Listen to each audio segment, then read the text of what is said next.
నమస్కారం, ఆరెంజ్ న్యూస్కి స్వాగతం. హెడ్లైన్ చూద్దాం.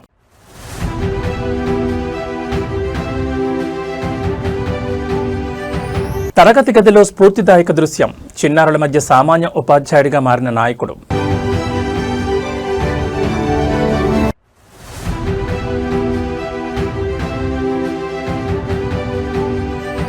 ఇప్పుడు మేమే ప్రైవేట్ వాళ్ళని ఎగతాళి చేసే స్టేజ్కి వచ్చాం. ప్రభుత్వ పాఠశాల విద్యార్థిని పవర్ఫుల్ కామెంట్స్.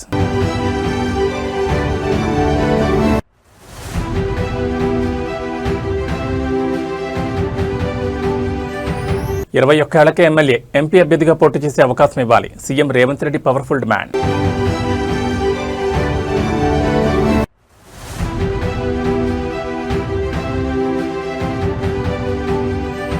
బీఆర్ఎస్ పవర్ఫుల్ నేత పెద్దిరెడ్డి సుదర్శన్ రెడ్డి ఆరోగ్య పరిస్థితి నిలకడ.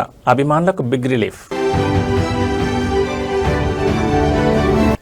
ఇక డీటెయిల్స్ చూస్తే బరీడి పిల్లలకు చదువుతో పాటు స్ఫూర్తి నింపే ఒక mind blocking and wonderful event నగరంలో అందరి దృష్టిని ఆకర్షించింది. నాయకత్వ హోదాను పక్కన పెట్టి చిన్నారుల మధ్య ఒక సామాన్య ఉపాధ్యాయుడిగా కలిసిపోయిన ఆ గొప్ప నేత తీరు ఇప్పుడు సోషల్ మీడియాలో విపరీతంగా వైరల్ అవుతోంది. తరగతి గదిలోకి అడుగుపెట్టి పిల్లలతో స్నేహపూర్వకంగా ముచ్చటించడం, వారు చదువులో చూపుతున్న ప్రగతిని స్వయంగా పరీక్షించి తెలుసుకోవడం, ప్రతిభ చూపిన విద్యార్థులకు మైండ్ బ్లాకింగ్ రీతిలో అభినందనలు తెలపడం అక్కడున్న వారందరినీ మంత్రముగ్ధులు చేసింది. పాఠశాల ప్రాంగణంలో సందడి వాతావరణం నెలకొన్న వేళ ఆ నేత ఆకస్మికంగా తరగతి గదులను సందర్శించారు. తరగతి గదిలో విద్యార్థుల మధ్య కూర్చుని వారు పుస్తకాలు చదువుతున్న తీరును గమనిస్తున్న విధానాన్ని అత్యంత శ్రద్ధతో పరిశీలించారు. ప్రతి విద్యార్థి దగ్గరకు వెళ్లి సబ్జెక్టులపై ప్రశ్నలు అడుగుతూ వారి ఆలోచన విధానాన్ని తెలుసుకున్నారు. చిన్నారుల అమాయకత్వానికి, చురుకైన సమాధానాలకు ఆశ్చర్యపోయిన నాయకుడు వారిని ఎంతగానో ప్రోత్సహించారు. బాగా చదువుతూ ప్రతిభ కనబరిచిన విద్యార్థులను ఆప్యాయంగా దగ్గరకు తీసుకుని ప్రశంసలు జల్లు కురిపించారు. పిల్లల్లో దాగి ఉన్న నైపుణ్యాలను వెలికితీయడంలోనూ, వారిలో చదువు పట్ల ఆసక్తి పెంచడంలోనూ ఇలాంటి ఆత్మీయ కలయికలు మార్పులు తీసుకొస్తాయని విద్యావేత్తలు హర్షం వ్యక్తం చేస్తున్నారు. పిల్లల భవిష్యత్ కోసం, నాణ్యమైన విద్యా ప్రమాణాల కోసం ఒక నాయకుడి ఈ స్థాయిలో గ్రౌండ్ లెవెల్లో సమయం కేటాయించి ప్రోత్సహించడం నిజంగా అద్భుతమని చెప్పాలి.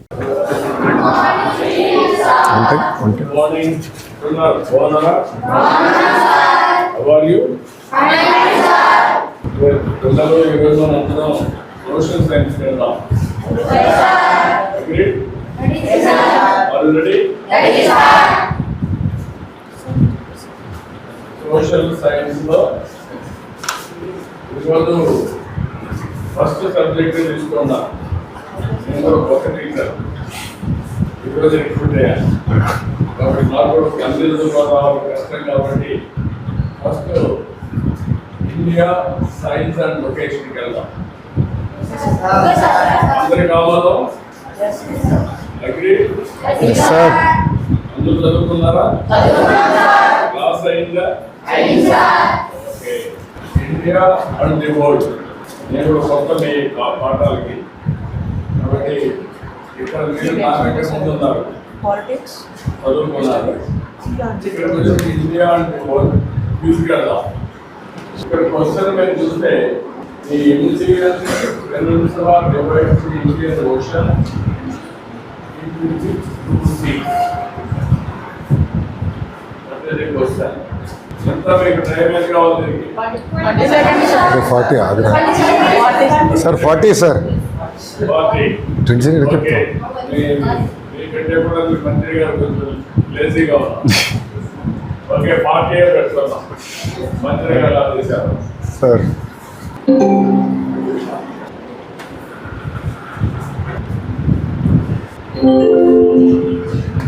Results, show results. పేర్లు కూడా ఆంధ్రప్రదేశ్లో ప్రభుత్వ పాఠశాలల పూర్వ వైభవం నెక్స్ట్ లెవెల్కి చేరుకుందనడానికి ఒక చిన్నారి చెప్పిన మాటలు నిలువెత్తి నిదర్శనంగా మారాయి. విద్యాశాఖ మంత్రి నారా లోకేష్ నేతృత్వంలో విద్యా వ్యవస్థలో సరికొత్త విప్లవం ఆవిష్కృతమవుతోంది. గతంలో ప్రైవేట్ స్కూళ్ల యాజమాన్యాలు విద్యార్థులు తమను గవర్నమెంట్ స్కూల్ అని చులకనగా చూస్తూ ఎగతాళి చేసేవారని, కానీ ఇప్పుడు సీన్ రివర్స్ అయిందని ఒక సర్కారీ బడి విద్యార్థిని అత్యంత పవర్ఫుల్గా వెల్లడించింది. ప్రభుత్వ పాఠశాలలో కల్పిస్తున్న కార్పొరేట్ స్థాయి మౌలిక వసతులు, నిరంతర పరిశీలన విద్యార్థులు సరికొత్త ఉత్సాహాన్ని నింపుతున్నట్లు క్షేత్రస్థాయి నుంచి స్పష్టమవుతోంది. ప్రభుత్వ పాఠశాలలో చదువుతున్న సదరు విద్యార్థిని మాట్లాడుతూ ప్రైవేట్ స్కూళ్లతో పోలిస్తే తమ బడిలోని చదువు, మౌలిక వసతులు అద్భుతమైన రీతిలో బాగున్నాయని గర్వంగా వెల్లడించింది. ఇంతకుముందు ప్రైవేట్ స్కూళ్ల వాళ్ళు మమ్మల్ని గవర్నమెంట్ స్కూల్ అని ఎగతాళి చేసేవాళ్ళు, ఇప్పుడు మేము వాళ్ళని ఎగతాళి చేసే స్వేచ్ఛకొచ్చామంటూ నెక్స్ట్ లెవెల్ కాన్ఫిడెన్స్తో మాట్లాడింది. ప్రభుత్వ పాఠశాలలో అందిస్తున్న భోజనం గురించి చెప్తూ తాను రోజువారీ లంచ్ ప్రతిరోజు స్కూల్లోనే తింటున్నానని, భోజన నాణ్యత చాలా బాగుందని సంతోషం వ్యక్తం చేసింది. ఎలాంటి లోటుపాట్లు లేకుండా పిల్లల పౌష్టికాహారంపై ప్రత్యేక శ్రద్ధ వహించడంపై హర్షం ప్రకటించింది. సర్కారీ బళ్లను కార్పొరేట్ స్థాయికి తీర్చిదిద్దుతూ తమ ఆత్మగౌరవాన్ని అందించిన విద్యాశాఖ మంత్రి నారా లోకేష్కి విద్యార్థిని హృదయపూర్వక ధన్యవాదాలు, థ్యాంక్ యూ నారా లోకేష్ గారు అంటూ తెలిపింది. ఈ వీడియో ప్రస్తుతం నెట్టింట హల్చల్ చేస్తూ వైరల్గా మారింది.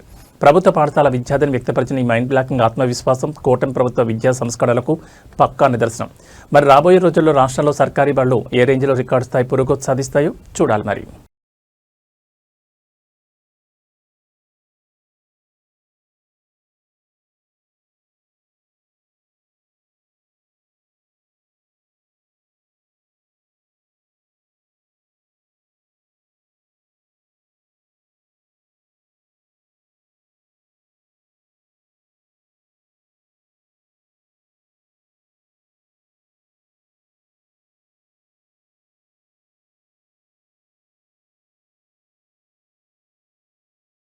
భారతీయ రాజకీయాల్లో నెక్స్ట్ లెవెల్ సంచలనానికి తెలంగాణ వేదిక అయింది. దేశ భవిష్యత్తును నిర్మించే జన్జీ యువత చట్టసభల్లో అడుగుపెట్టేలా ఎమ్మెల్యే, ఎంపీ స్థానాలకు పోటీ చేసే కనీస వయోపరిమితిని 25 ఏళ్ల నుంచి 21 ఏళ్లకు తగ్గించాలని ముఖ్యమంత్రి రేవంత్ రెడ్డి డిమాండ్ చేశారు.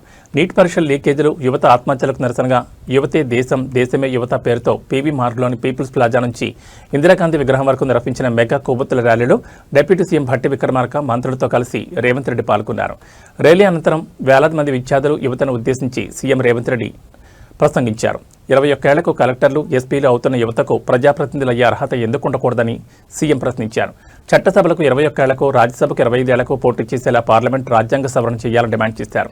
21 ఏళ్ల నిండిన యువతే విద్యాశాఖ, ఐటీ శాఖలకు మంత్రులైతే ఈ దేశ ముఖ చిత్రమే మారుతుందన్నారు. ఈ డిమాండ్ను కేవలం మాటలకే పరిమితం చేయకుండా ఆగస్టు మొదటి వారంలో తెలంగాణ శాసనసభ, శాసనమండలి ప్రత్యేక సమావేశాలు ఏర్పాటు చేసి తీర్మానం ఆమోదిస్తామని వెల్లడించారు.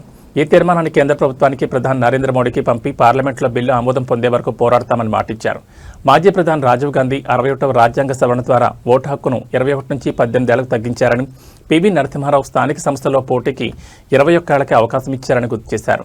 జర్మనీ, బ్రిటన్లలో 18 ఏళ్లకే పోటీ చేసే హక్కుందని, సింగపూర్లో 21 ఏళ్లకు ప్రధాని కూడా అయ్యే అవకాశం ఉన్నప్పుడు భారత్లో ఎందుకు ఉండకూడదని ఆయన స్టైల్లో నిలదీశారు. దేశంలో 30% ఉన్న జెన్జీ యువతకు చట్టసభల్లో కనీసం 1% ప్రాతినిధ్యం కూడా లేకపోవడం ఆందోళనకరమని సీఎం రేవంత్ పేర్కొన్నారు. జెన్జీ వెలువ ఇంతటితో ఆకూడదని, రాబోయే రోజుల్లో యువత గళం వినిపించడానికి తామంతా బాధ్యత తీసుకుంటామని భరోసా ఇచ్చారు. దేశ భవిష్యత్తైన జెన్జీ యువత కోసం సీఎం రేవంత్ రెడ్డి చేసిన ఈ డిమాండ్ ఇటు జాతీయ స్థాయిలో, అటు పొలిటికల్ సర్కిల్లో తీవ్ర మైండ్ బ్లాకింగ్ చర్చకు దారితీసింది. మరి ఆగస్టులో తెలంగాణ అసెంబ్లీలో చేయబోయే ఈ మెగా తీర్మానంపై కేంద్ర ప్రభుత్వం ఏ విధంగా స్పందిస్తుందో చూడాలి. మరి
తెలంగాణ మాజీ ఎమ్మెల్యే, బీఆర్ఎస్ పవర్ఫుల్ నేత పెద్దిరెడ్డి సుదర్శన్ రెడ్డి ఆరోగ్య పరిస్థితికి సంబంధించి ఆసుపత్రి వర్గాల నుంచి ఒక బిగ్ రిలీఫ్ న్యూస్ వెలువడింది. గత కొన్ని రోజులుగా తీవ్రమైన న్యూమోనియా వ్యాధితో బాధపడుతూ ఆసుపత్రిలో తీవ్ర నిఘా విభాగంలో చికిత్స పొందుతున్న ఆయన శరీరం వైద్యానికి సహకరించగా తీవ్ర ఇబ్బందికర పరిస్థితి నెలకొంది.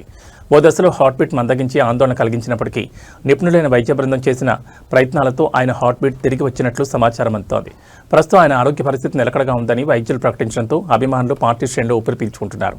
వరంగల్ ఉమ్మడి జిల్లా రాజకీయాల్లో పవర్ఫుల్ నేతగా ఉన్న పెద్దిరెడ్డి సుదర్శన్ రెడ్డి ఆరోగ్యంపై హైదరాబాద్ నిపుణులైన వైద్యుల టీం నిరంతరం పర్యవేక్షిస్తోంది.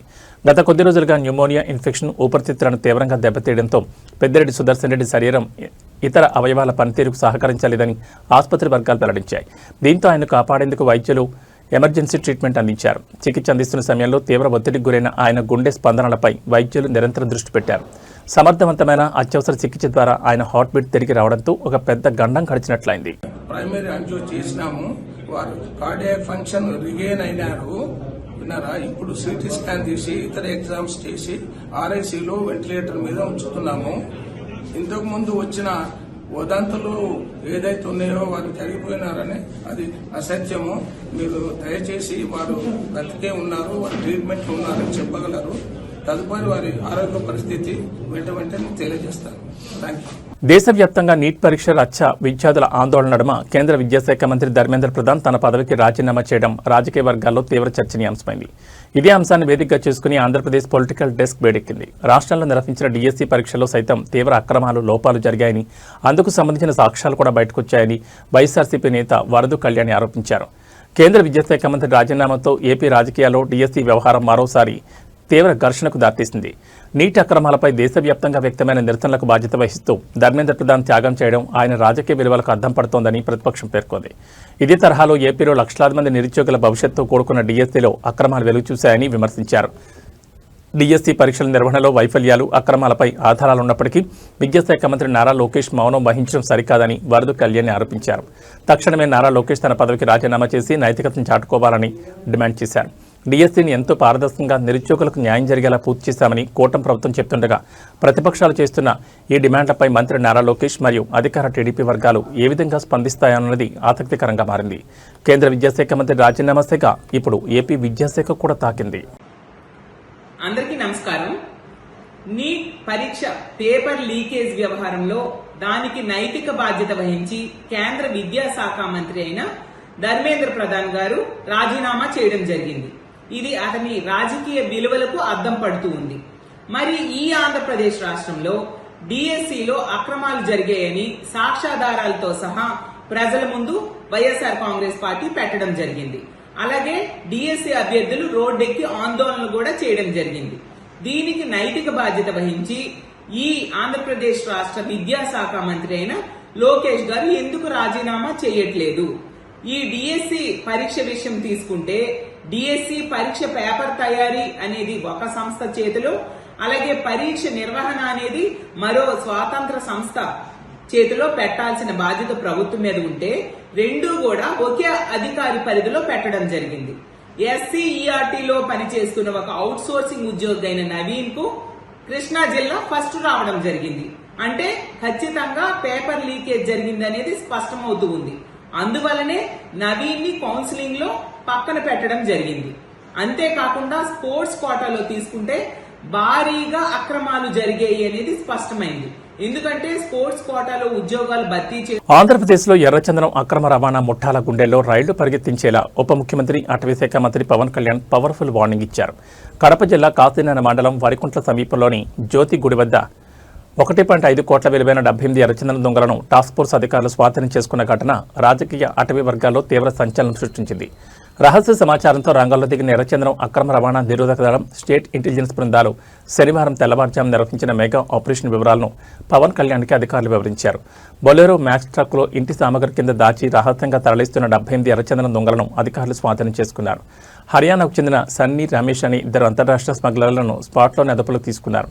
విచారణలో జ్యోతి ఫారెస్ట్ బీట్ ఆఫీసర్గా పనిచేస్తున్న మల్లికార్జునుడు ఈ అక్రమ రవాణా ముఠాకు పక్కగా సహకరిస్తున్నట్లు తేలడంతో అతన్ని కూడా అధికారులు అరెస్ట్ చేశారు. ఈ అధికారి పాత్రపై లోతైన సమగ్ర విచారణ జరిపి నివేదిక ఇవ్వాలని పవన్ కళ్యాణ్ సీరియస్ ఆదేశాలు జారీ చేశారు. అడవుల పరిరక్షణ చేపట్టిన ఆపరేషన్ అరణ్య పురోగతిని ఎప్పటికప్పుడు తానే స్వయంగా సమీక్షిస్తానని ఉప ముఖ్యమంత్రి ప్రకటించారు.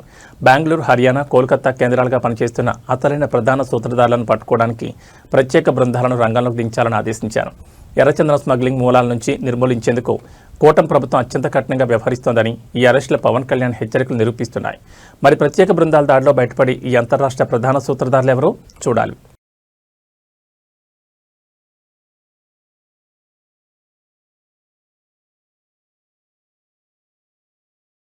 కృష్ణా, భీమా నదులపై కర్ణాటక ప్రభుత్వం అక్రమంగా నిర్మిస్తున్న ప్రాజెక్టుల వల్ల ఉమ్మడి మహబూబ్నగర్ జిల్లా తీవ్రంగా నష్టపోయే ప్రమాదం ఉందంటూ గులాబీ నేతలు క్షేత్రస్థాయి పోరాటానికి శ్రీకారం చుట్టారు.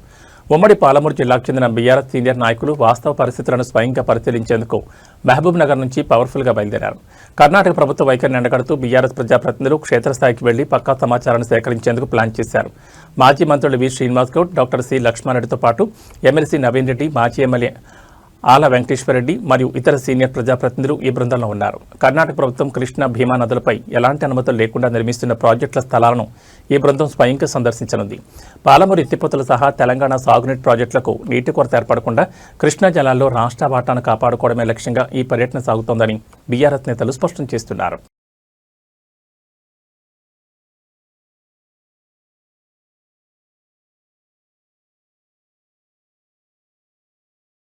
ఆంధ్రప్రదేశ్లోని కాకినాడ జిల్లా తుని మండలంలో ఒళ్లు గగురు పొడిచి తీవ్ర గుండెకోత గురిచేసే షాకింగ్ ఘటన పరిణామం కలకలం రేపుతోంది.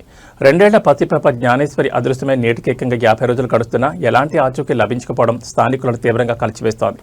పోలీసులు ప్రత్యేక బృందాలుగా ఏర్పడి దట్టమైన అటవీ ప్రాంతాల్లో డ్రోన్లు, డాగ్ స్పాట్లతో ముమ్మరంగా చెల్లడి పట్టినప్పటికీ చిన్నారి ఆచూకీ లభించకపోవడం మిస్టరీగా మారింది. తన బిడ్డ క్షేమంగా తిరిగి వస్తుందని కళ్లల్లో ఒత్తిలేసుకుని ఎదురుచూస్తున్న ఆ తల్లిదండ్రుల వేదన ప్రతి ఒక్కరిని కన్నీళ్లు పెట్టిస్తోంది. తుని మండలంలో చోటు చేసుకుని ఈ చిన్నారి అదృశ్యం కేసుపై పోలీసులు సవాల్గా తీసుకుని అన్ని కోణాల్లో పవర్ఫుల్గా దర్యాప్తును వేగవంతం చేశారు. చిన్నారి గల్లంతైన ప్రాంతం నుంచి సమీపంలోని అటవీ ప్రాంతాల వరకు పోలీసులు ప్రత్యేక బృందాలుగా విడిపోయారు. అయినప్పటికీ ఎలాంటి ప్రాథమిక ఆధారాలు దొరకపోవడం తీవ్ర ఆందోళన కలిగిస్తోంది. ఇది కిడ్నాప్ వ్యవహారమా, లేక అడవి జంతువుల చొరబాట, లేక వేరే ఏదైనా పగతో జరిగిన ఘటన అనే కోణాల్లో స్పెషల్ టీమ్స్ విచారణ జరుపుతున్నాయి. అనుమానితులను అదుపులో తీసుకుని విచారించడంతో పాటు సాంకేతిక ఆధారాలను సేకరిస్తున్నారు. 50 రోజులుగా తమ బిడ్డ ముఖం చూడక తిండి తిప్పలు మాని తల్లిదండ్రులు పడుతున్న ఆవేదన వర్ణనాతీతం.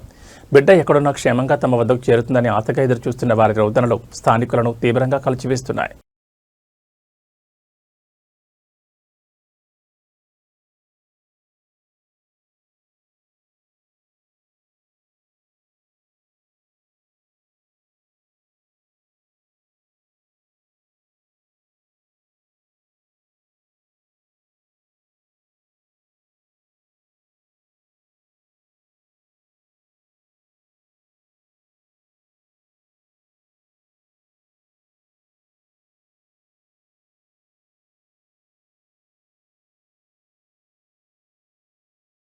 హైదరాబాద్ నగరంలో బ్యాంకింగ్ సేవలు, ఏటీఎంల వద్ద భద్రత ఏ స్థాయిలో ఉందో అద్దం పట్టేలా ఒక విచిత్రమైన ఆందోళనకరమైన ఘటన వెలుగులోకి వచ్చింది.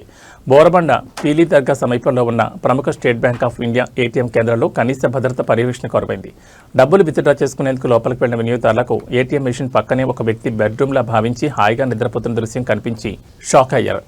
ఏసీ గాలికి నిద్రపోతున్న సదరు వ్యక్తి వీడియో నెట్టింట వైరల్గా మారడంతో బ్యాంక్ అధికారుల నిర్లక్ష్యంపై స్థానికులు తీవ్రస్థాయిలో మండిపడుతున్నారు. బోరబండ ప్రాంతంలో రద్దీగా ఉండే పీలీ దర్గా వద్ద ఉన్న ఎస్బీఐ ఏటీఎం కేంద్రంలో భద్రతా లోపాలు స్పష్టంగా కొట్టొచ్చినట్లు కనిపిస్తున్నాయి. రాత్రి సమయంలో డబ్బులు తీసుకునేందుకు ఏటీఎం సెంటర్లోకి వెళ్లిన ఖాతాదారులకు అక్కడ ఒక వ్యక్తి ప్రశాంతంగా నిద్రపోతూ కనిపించాడు. సెక్యూరిటీ గార్డు లేకపోవడంతో సదరు వ్యక్తి ఏటీఎం సెంటర్లోని ఏసీ గార్డులకు అక్కడే నిద్రకు ఉపక్రమించాడు. ఈ విచిత్ర ఘట్టాన్ని ఏటీఎంకు వచ్చిన కస్టమర్ తన ఫోన్ ద్వారా చిత్రీకరించి సోషల్ మీడియాలో పోస్ట్ చేయడంతో అది క్షణాల్లో వైరల్గా మారింది. అర్ధరాత్రి వేళలో ఏటీఎంలకు వెళ్లే మహిళలు, సాధారణ పౌరుల భద్రతకు గ్యారంటీ ఏమిటని నెటిజన్లు ప్రశ్నిస్తున్నారు. ఏటీఎం వద్ద సెక్యూరిటీ గార్డులను నియమించకపోవడం, సీసీటీవీ పర్యవేక్షణ సరిగా లేకపోవడం వల్లే ఇలాంటి సంఘటనలు పునరావృతమవుతున్నాయని స్థానికులు ఆగ్రహం వ్యక్తం చేస్తున్నారు. ఎలాంటి అవాంఛనీయ సంఘటనలు జరగకముందే బ్యాంక్ యాజమాన్యం తగిన భద్రతా చర్యలు తీసుకోవాలని డిమాండ్ చేస్తున్నారు. ఏటీఎం సెంటర్లో హాయిగా నిద్రపోయిన ఈ ఘటన సరదాగా అనిపించినప్పటికీ సెక్యూరిటీ పరంగా పెద్ద లోపాన్ని ఎత్తి చూపుతోంది. మరి ఈ వైరల్ వీడియోపై ఎస్బీఐ బ్యాంక్ అధికారులు ఏ విధంగా స్పందిస్తారో చూడాలి.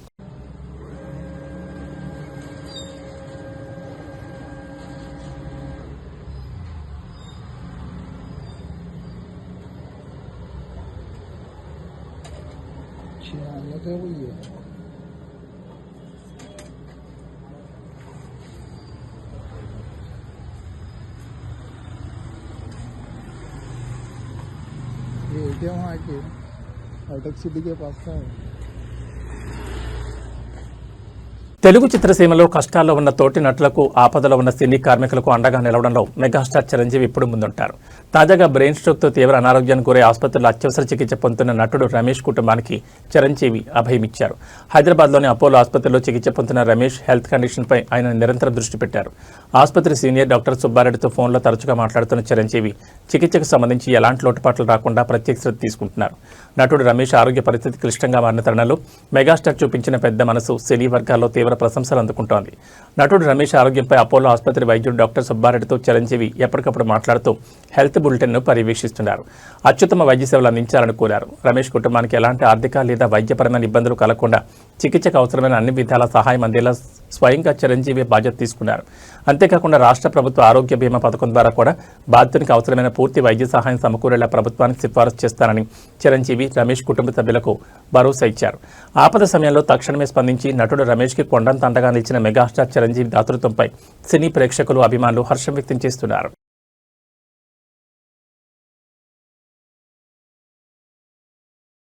కర్ణాటకలోని బీదర్ జిల్లా ఆసుపత్రి వేదికగా ఒక ఊహించని తీవ్ర ఆందోళనకరమైన ఘటన వెలుగుచూసింది. బీదర్ బిలిమ్స్ జిల్లా ఆసుపత్రి ఎమర్జెన్సీ వార్డులోకి ఇద్దరు యువకులు మధ్యలో ఏకంగా తమ మోటార్ బైక్తో లోపలికి దూసుకెళ్లడం తీవ్ర కలకలం రేపింది. అత్యవసర చికిత్స పొందుతున్న రోగులు, విధుల్లో ఉన్న వైద్యులు, నర్సులు ఈ విపరీతమైన దృశ్యాన్ని చూసి భయంతో పరుగులు తీశారు. రంగంలో దిగిన పోలీసులు ఆ ఇద్దరు యువకులపై స్వల్ప బలప్రయోగం చేసి దేహశుద్ధి చేసి పోలీస్ స్టేషన్కి తరలించారు. ఆసుపత్రి భద్రతను అవాస్పాలు చేస్తూ మద్యం మత్తులో యువకులు చేసిన ఈ గందరగోళం ఆసుపత్రి వర్గాలను షాకు గురిచేసింది. తీవ్ర తలనొప్పిగా ఉందంటూ బిలిమ్స్ ఆసుపత్రికి వచ్చిన ఇద్దరు యువకులు తీవ్రంగా మద్యం తాగి ఉన్నారు. సాధారణంగా క్యూలో వచ్చి చికిత్స తీసుకోకుండా నేరుగా తమ బైక్ను ఆసుపత్రి కారిడార్లు దాటుకుంటూ ఎమర్జెన్సీ వార్డులోని బెడ్ల మధ్య వరకు నడిపించుకుంటూ వెళ్లడం తీవ్ర కలకలం రేపింది. ఎమర్జెన్సీ వార్డులో శబ్దాలు చేస్తూ బైక్తో లోపలికి రావడంతో అక్కడ చికిత్స పొందుతున్న బాధితులు, వైద్య బృందం తీవ్ర దిగ్భ్రాంతికి గురయ్యారు. ఆసుపత్రి ప్రాంగణంలో ఉన్న పోలీసులు తక్షణమే స్పందించి వారిని అడ్డుకునే ప్రయత్నం చేశారు. యువకులు తిరగబడి ప్రతిఘటించడంతో పోలీసులు స్వల్ప బలప్రయోగం చేసి దేహశుద్ధి చేసి వారిని లాక్కెళ్లి పోలీస్ స్టేషన్కి తరలించారు. మరి తాగుబోతు యువకులపై పోలీసులు ఎలాంటి కఠిన చర్యలు తీసుకుంటారో చూడాలి.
హైదరాబాద్ నగరంలోని కూకట్పల్లి మెట్రో స్టేషన్ వద్ద ఆదివారం ఉదయం చోటు చేసుకున్న ఘోర రోడ్డు ప్రమాదం స్థానికంగా తీవ్ర విషాదాన్ని నింపింది. ఆదివారం లీవ్ కావడంతో ఎంతో ఉత్సాహంగా స్నేహితులతో కలిసి బైక్పై క్రికెట్ ఆడేందుకు వెళ్తున్న మైనర్లను వేగంగా వచ్చిన ఒక లారీ ఘోరంగా ఢీకొట్టింది. ఈ ప్రమాదంలో తీవ్ర గాయాల పాలై మహేష్, లక్ష్మీతేజ్ అనే ఇద్దరు బాలురు అక్కడికక్కడే ప్రాణాలు కోల్పోవడం గుండెలను పిండేస్తోంది. తీవ్రంగా గాయపడిన మరో మైనర్ను తక్షణమే అంబులెన్స్లో ఆసుపత్రికి తరలించారు. సెలవు రోజున సరదాగా ఆటలాడుకునేందుకు ఇళ్ల నుంచి బయలుదేరిన పతిపాపల ప్రాణాలను లారీ రూపంలో వచ్చిన మృత్యు కబళించింది. మహేష్, లక్ష్మీతేజ్ మరియు వారి స్నేహితులు ఆదివారం ఉదయాన్నే బైక్పై క్రికెట్ మ్యాచ్ ఆడేందుకు బయలుదేరారు. కూకట్పల్లి మెట్రో స్టేషన్ వద్దకు చేరుకోగానే వెనుక నుండి వచ్చిన వేగవంతమైన లారీ వీరి బైక్ను పవర్ఫుల్గా ఢీకొట్టింది. ఈ ప్రమాద తీవ్రతకు మహేష్, లక్ష్మీతేజ్ అక్కడికక్కడే విగతజీవులుగా మారగా బైక్పై ఉన్న మరో బాలుడు తీవ్రంగా గాయపడ్డాడు. సమాచారం అందుకున్న పోలీసులు సంఘటనా స్థలాన్ని చేరుకుని గాయపడిన బాలుడిని అత్యవసర చికిత్స నిమిత్తం ఆసుపత్రికి తరలించారు. ప్రమాదానికి కారణమైన లారీ డ్రైవర్ను వాహనాన్ని అదుపులోకి తీసుకునేందుకు పోలీసులు సమీపంలోని సీసీటీవీ ఫుటేజ్లను పరిశీలిస్తున్నారు. కేసు నమోదు చేసుకుని దర్యాప్తును వేగవంతం చేశారు. సెలవు రోజున సరదాగా గడపాల్సిన మైనర్లు రోడ్డు ప్రమాదంలో బలైపోవడం ఆయా కుటుంబాల్లో తీరని శోకాన్ని నింపింది. మరి ఈ ప్రమాదానికి సంబంధించి పోలీసులు వెల్లడించే తదుపరి పూర్తి వివరాలు చూడాల్సింది. నేను ఇంకో మహేష్ అనే తోడు, లక్ష్మీతేజ్ అనే తోడు జగ్ రూట్లో కూర్చున్నాం. ఫోన్ ఇవ్వాలి మెట్రో కాడ యూటర్న్ కాడ బస్సులు ఉండాలని మెట్రో చేసినాం. ఇటు వస్తే పక్కల లారీ ఉంది, అది కనిపించలేదు రోడ్డు. ఆడ కొంచెం ఇట్లా గుంతలాగా ఉంది. ఆ గుంతలో పడంగానే కొంచెం హ్యాండిల్ లెఫ్ట్ టర్న్ అయితే నాకు ఇద్దరు పడిపోయారు. నేను కొంచెం ఇటు సైడ్ పడ్డాను, ఇద్దరు ఆడపడ్డాను. వాళ్ళ పేరు ఒకరి పేరు మహేష్, ఇంకొకరి పేరు లక్ష్మీతేజ్. క్లాస్మేట్స్. ఏబీ బులెటిన్ విశేషాలు. నమస్కారం.